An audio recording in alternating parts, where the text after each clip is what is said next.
Hello there and welcome back to the channel, and if you're here for the very first time, it's lovely to meet you. I'm Jane, my husband Mike does everything behind the camera. We're British, early retirees, we've no debt, we've paid off the mortgage, and we live a thrifty, frugal and money-saving life here in Brittany in northwest France.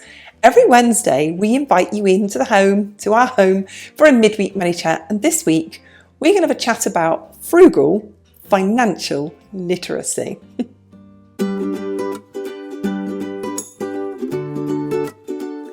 Let's start off with the textbook definition of financial literacy. And it says it's the possession of skills, knowledge and behaviour to allow an individual to make informed decisions regarding money. So we're going to break that down today. We're going to look at frugal financial skills, frugal financial knowledge, but stay to the end because we're going to talk about frugal financial behaviour, because that one really isn't as easy as we would all like it to be.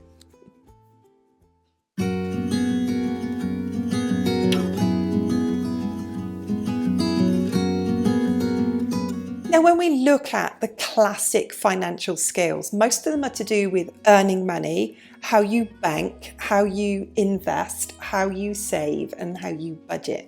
But we're not going to go into those types of depths today. There's lots of advice out there about financial literacy if you want to learn about banking, investment, saving money for retirement, and so on. But we're going to talk about the nuts and bolts, the everyday, ordinary skills. So let's start off with that first world of financial skills. And I want to talk about budgeting first, and why people don't learn budgeting from their families and they don't learn budgeting from their schools.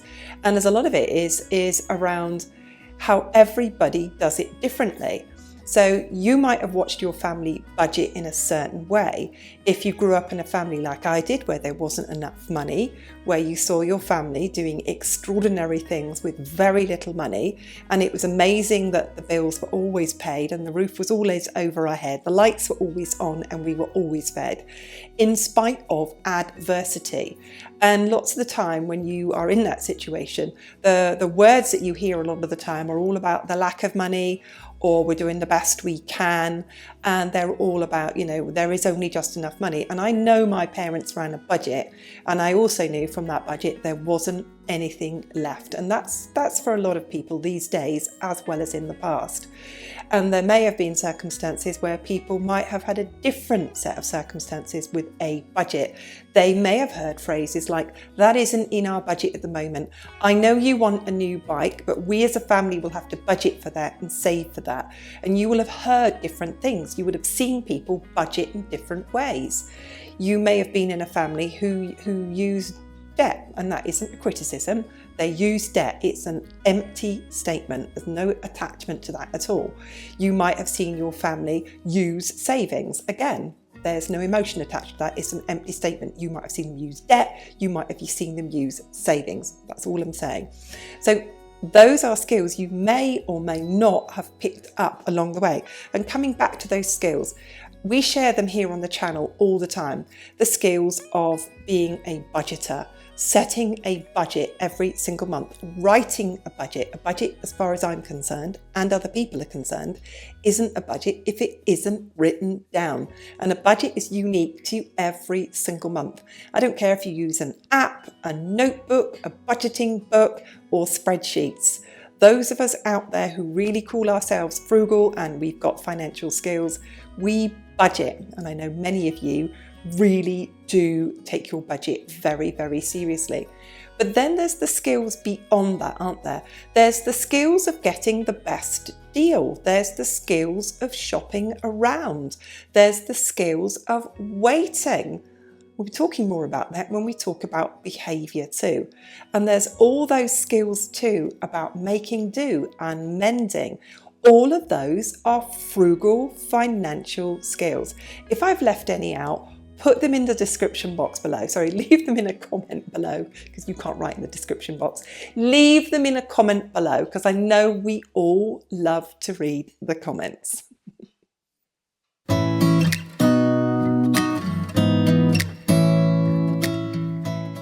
let's get talking now about financial literacy, financial knowledge, and financial frugal knowledge. There are things that we all need to know, absolutely need to know. And we've discussed this before, but we're going to go over it again because it's always good to have a refresher. We need to know the entire household income, all the money coming in. And I know there will be families out there, maybe even any of you watching who will be nodding along when I say this now. You might not know what your partner earns, and you might not want to tell your partner what they earn. If that is the case, you might have two distinct budgets for your very own reason, that is your reason alone, and you don't need to share. It is preferable if everyone is a happy family and all the money is combined, and you know all the money coming in. And you know whether it comes in weekly, fortnightly, monthly, quarterly, or however you are paid. You know all the totals after all taxes and deductions, and any money that might go out tax-free before your totals that might go into your pension or into some kind of tax beneficial savings to put towards retirement. So that's the first financial piece of knowledge that you need to know. You need to know of all the money going out, all of your fixed costs, all of your mortgage costs, your insurance costs, all of your bills, everything. I'm just thinking about, we don't have as many bills as some of you. Your heating, your lighting, your water, your insurances, your maintenance costs, all of your bills. You then need to know all of your infrequent bills, your annual bills, your car maintenance, car tyres, and then you need to know all the sporadic bills, even down to how much does your family spend on clothing, haircuts, gifts, socialising. Please leave a comment below. Tell me all of the incidental and occasional things that everybody needs to know about, because they need to go on your budget somewhere. And the next thing you need to have knowledge about is how, where, and when to save. We share our budget with you every single month. You'll see our October budget on Sunday. And in that, you will see that we put aside 20% of our income every month into savings. We put $200 a month aside every single month for our next new to us car. We put €755 aside each month for our short-term savings. That's for everything that's going to cost us a bill. For example, our property tax or Christmas, or pet maintenance, or a trip to see family within 1 year. So all of those is knowledge that you need to have as well. You need to have the knowledge of how to get the best deal. No good sitting there saying to me that my electricity provider is terrible. Is there another provider? Is there another insurance that you can take out?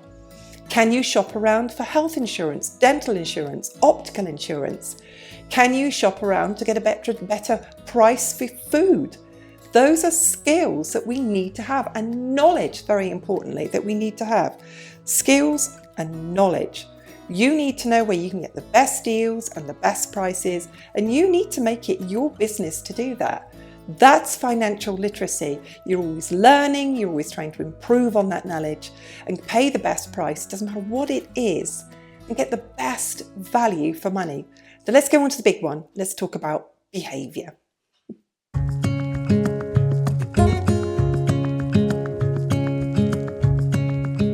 Okay, let's have a look at some behaviour around money. And people are doing their best, and yet they can be impulsive. And they're doing their best, but they can buy something without having planned for it or budgeted for it. They can buy something and then they can not track that spending. They can not budget at all. They can just say, well, my bills go out and then I know how much my bills are, and then the rest of my money is my money. And then it's like, well, what do you do if something pops up like a birthday? You know, people are trying, but we're going to give them some hints today. Some people overspend, and you might think like, well, where is this behaviour come from? It may have come from family. It may have come from a family who were secretive about money, who didn't talk about money. You had no idea what your parents earned. You had a rough idea of how much money was coming into the house. You had no idea what a lot of money was or what not a lot of money was. I can speak personally. I was probably 16 years old before I understood the difference between rich and poor. I didn't know what it meant to have money or not have money. I thought everyone was like our family, my neighbourhood, my community. I had no idea that people live differently. Why would I? Some of us live in small communities. Some families can be quite, I'm choosing my words carefully here, can be quite emotional about money. There can be very heightened emotions if children ask for money or talk about money or want to do something that might cost parents money, and the parents might get emotional in some way about it. And as a young teenager or a child, you might just not ask those questions anymore. You might think, well, I don't like those emotions, I don't like those feelings, and so you avoid them. And when you're older, you might do anything you can to stop those feelings of feeling neglected, and that's a strong word, I'm trying to think of something lighter than that, or not having the things that you would have once had. I've spoken in videos before about when I was sort of in my early 20s, I used to spend too much money, and I was trying to compensate for little me who didn't have things. And so I was a young mother at the time, and so what I would do was overcompensate by buying lots of nice things for my child and my children at the time, because I was trying to compensate for little me. But I grew out of that by the time I was about 27 and didn't do that anymore and realised what I was doing, to be honest with you. But some people don't come to that realisation that they are still buying for little them who maybe didn't have very much.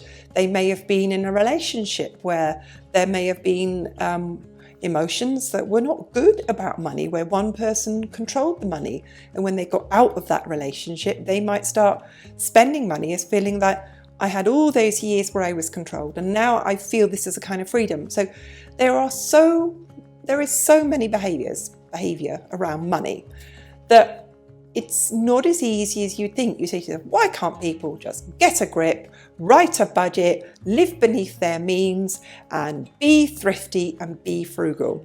Well, people are not cut from a mould. We are not all the same. We've had very different experiences around money, and lots of people from their home where they grew up didn't learn much about money, and they didn't leave home with any financial literacy. They didn't see budgeting skills. They didn't see behaviour where you wait, where you talk. You may not have had the conversations where mum and dad don't have that in the budget at the moment, but we will put it in the budget and we will save up for it. Mum and dad will save up £30, dollars, euros a month, and at the end of 12 months we will be able to buy that for you, and we will have to remind you each time that you ask that you have to be patient and that we have to put so much money aside a month, but we will get there eventually. So some people learn those skills and see that behaviour, and some people don't see great behaviour.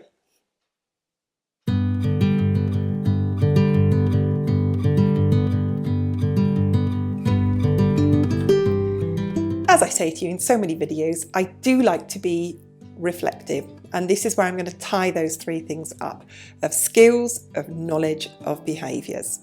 So let's have a look at this. The skills that we need in frugal financial literacy is obviously to understand the money coming in and the money going out, and we put that together with the skills. Are we paying the best price? Are we getting the best deal? And also add to that as well, understanding more and more all of the time about budgeting. I would consider myself now pretty good at budgeting.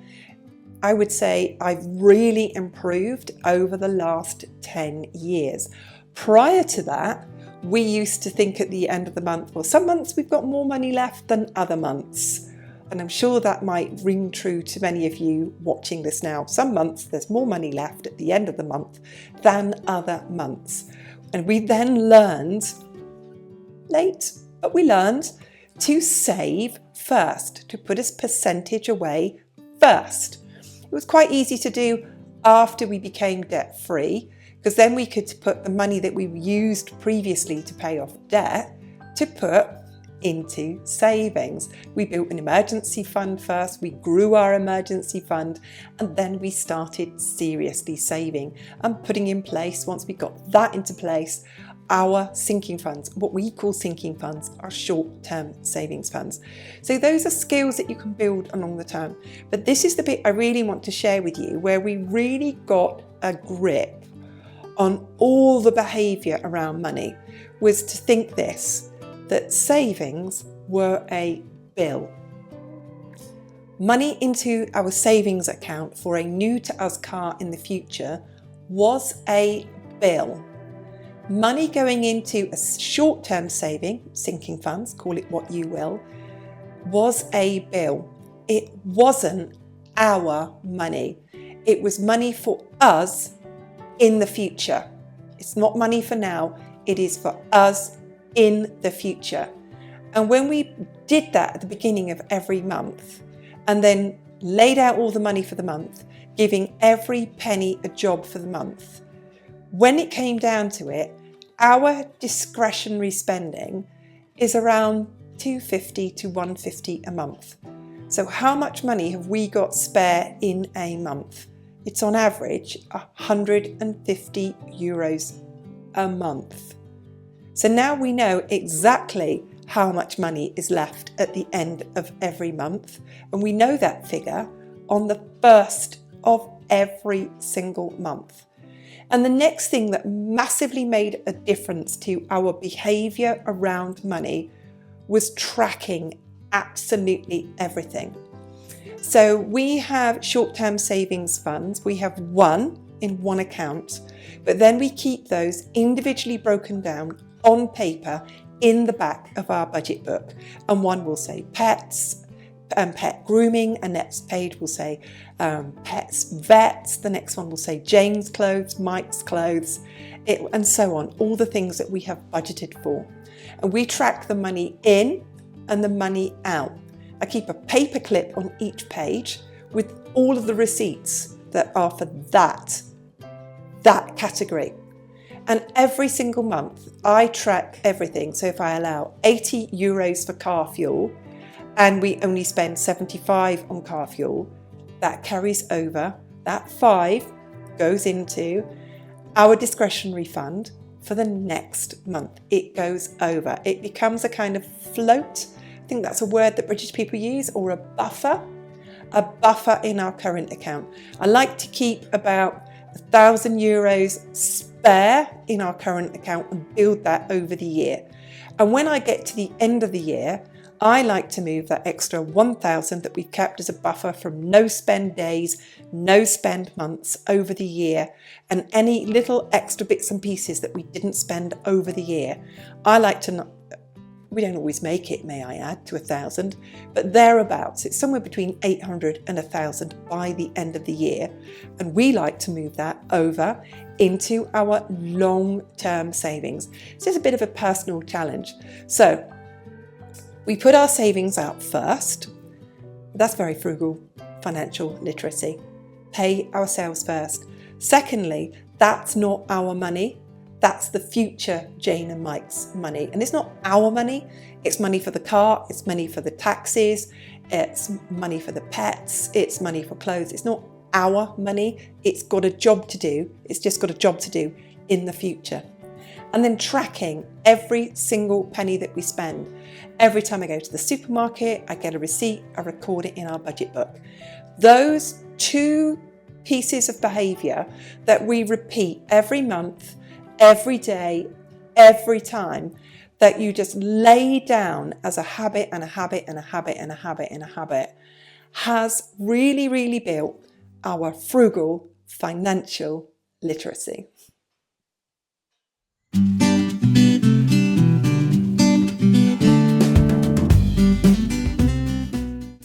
Thank you so very much for watching. Thank you for all of your comments.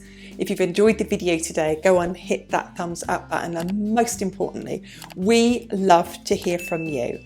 What do you think are important, frugal financial skills to be financially literate as a frugal person? Thanks again. We'll see you soon. Bye for now.